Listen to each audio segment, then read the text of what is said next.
저는 제가 되도록 부정적인 사람을 피하려 하는데 제가 저를 관찰해 보니까 정작 나에게 가장 부정적인 사람이 바로 나 자신이었습니다.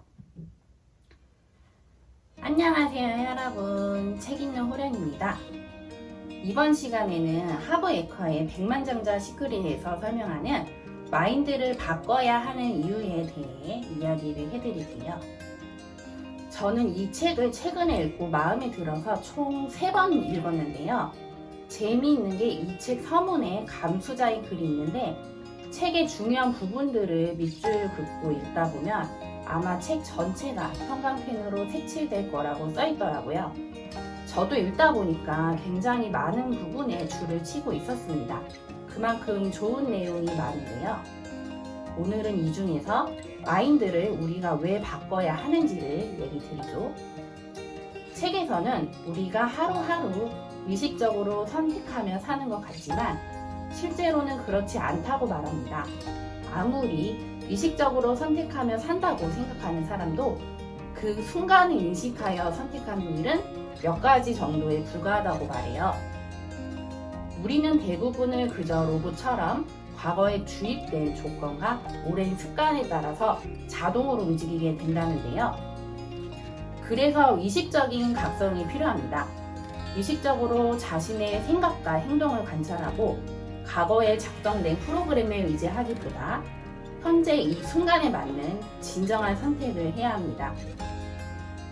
우리의 의식이 깨어난다면 과거의 내가 아닌 오늘의 나 자신의 모습으로 살아갈 수 있어요.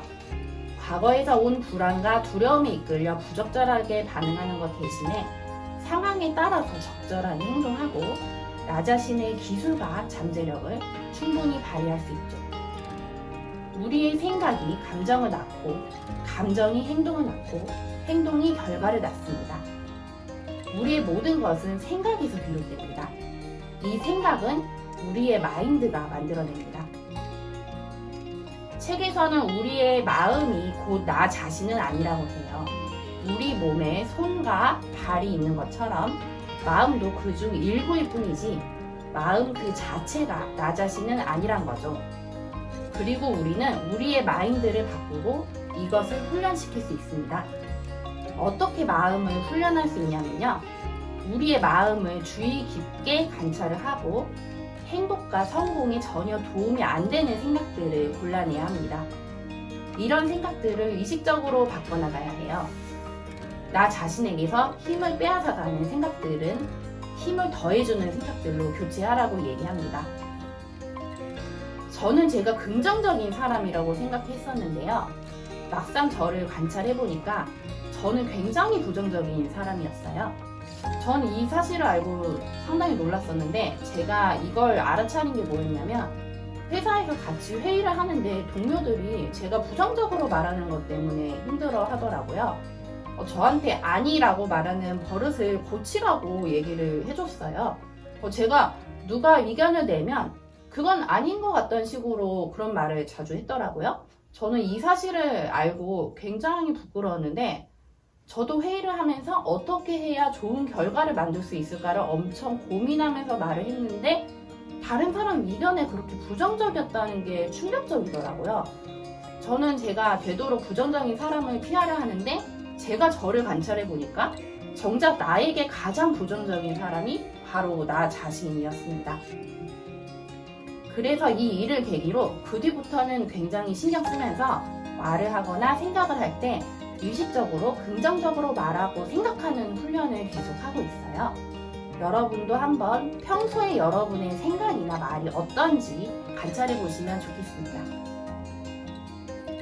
책에서는 우리가 삶의 수준을 새로운 수준으로 높이고 싶으면 생각이 하나 떠오를 때마다 이게 힘을 빼앗는 것인지 우리에게 힘을 주는 것인지 판단해 보라고 합니다.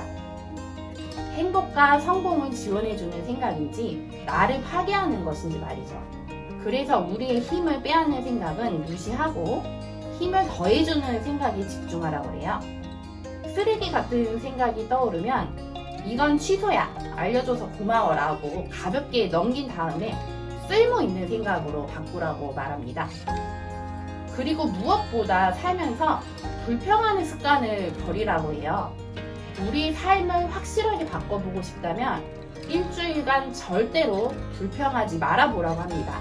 입 밖으로 불평을 내뱉지도 말고 머릿속으로도 이 불평을 생각하지도 말라고 합니다. 불평과 함께 비난, 합리화 같은 것도 실패자의 생각이라고 하는데요. 이런 생각은 스트레스를 완화시키는 진통제일 뿐이라고 합니다. 실패로 인한 스트레스를 줄여주는 것일 뿐이죠. 실패하지 않은 사람은 굳이 비난하거나 합리화하거나 불평할 필요가 없는 거죠. 무언가를 심하게 비난하거나 합리화하고 불평하려 할 때마다 정신 똑바로 차리고 그만둬야 합니다. 우리의 인생은 우리가 만들어가고 있습니다. 우리 삶에 계속 성공을 끌어들이는 사람도 쓰레기를 끌어들이는 사람도 바로 나 자신이죠. 우리는 지혜롭게 생각하고 말해야 돼요. 생각이 감정을 낳고 감정이 행동을 낳고 행동이 결과를 낳습니다. 우리가 부자들처럼 생각하고 행동하면 부자들이 만들어내는 결과를 만들어낼 수 있어요. 우리가 부자가 되고 싶으면 자신이 내 삶의 운전대를 쥐고 있다고 믿으라고 합니다. 내 인생의 운전대, 특히 경제적인 삶의 운전대는 내가 쥐고 있다고 믿어야 합니다. 이런 믿음이 없다면 내가 내 인생을 통제할 능력이 없다고 주저하고 있는 것이며 내가 경제적인 성공을 위해서 할 수 있는 일이 없다고 생각하는 거라고 해요. 여러분은 혹시 돈이 인생에 중요하지 않다고 생각하시나요? 인생의 돈이 별로 중요하지 않다고 생각을 하고 있다면 이 마인드도 바꿔야 합니다. 착각하지 말라. 돈은 중요하다. 돈이 인생의 다른 것들보다 중요하지 않다니 당치도 않다. 당신의 팔과 다리 중 무엇이 더 중요한가? 둘 다 중요하지 않은가? 돈은 윤활유다. 근근히 먹고 사는 대신에 삶을 미끄러지듯 움직이게 해줄 수 있다. 돈은 자유를 가져다 준다. 갖고 싶은 것을 살 수 있는 자유. 내가 원하는 것을 원하는 때에 갖거나 할 수 있는 자유가 생긴다. 돈은 삶의 좋은 것들을 즐길 수 있게 해주고 어려운 사람을 도울 수 있는 기회도 준다. 게다가 돈이 없어 걱정하느라 에너지를 낭비할 필요가 없다. 돈이 많으면 행복해질 수 없다고 믿고 있다면 돈 때문에 행복을 포기해야 한다고 생각한다면 이 믿음도 바꿔야 한다고 합니다. 우리는 돈도 많으면서 행복하게 살 수 있기 때문이죠. 진정한 부자들은 하나를 고르기 위해 다른 하나를 포기할 생각을 하지 않고 이걸 둘 다 가질 수 있다고 믿는 사람들이래요. 당신은 무언가를 믿을 것이다. 세상 사람들이 다 그렇다. 어차피 선택해야 할 거라면 자신에게 도움이 되는 믿음, 지원군이 되어주는 믿음, 부자가 될 수 있는 믿음을 택하는 편이 낫다. 명심하자. 생각이 감정을 낳고 감정이 행동을 낳고 행동이 결과를 낳는다.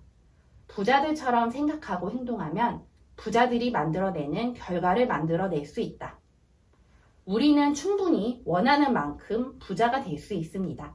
그것도 행복한 부자가 말이죠. 지금까지 책 읽는 호량이었습니다. 다음에 또 만나요.